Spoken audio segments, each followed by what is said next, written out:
Hey guys, in this video, I will show you how to create real account on MetaTrader 5. All right, so let's begin with the video. To get started, make sure you downloaded the MetaTrader 5 app on your device. Once the download is complete, install the app and launch it. After opening MetaTrader 5, tap on the three dots located in the upper left corner of the app. You'll then see options to either log into an existing account or open a demo account. Since you want to create a real account, go to the Messages tab at the bottom left and select the option to register. This will redirect you to the MQL5 website, which is connected with MetaTrader. On the MQL5 website, you can choose to sign up using your Google account.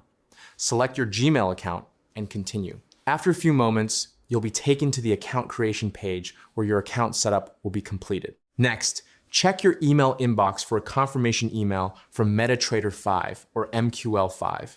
Open the email and you'll find your account login details along with an option to activate your account. Click on the activation link to confirm and activate the account successfully. Once your account has been activated, return to the MetaTrader 5 app. Your real MetaTrader 5 account will be ready to use, and that's it. So that's basically how you can create real account on MetaTrader 5. So that's all for this video. See you in the next one. Thanks.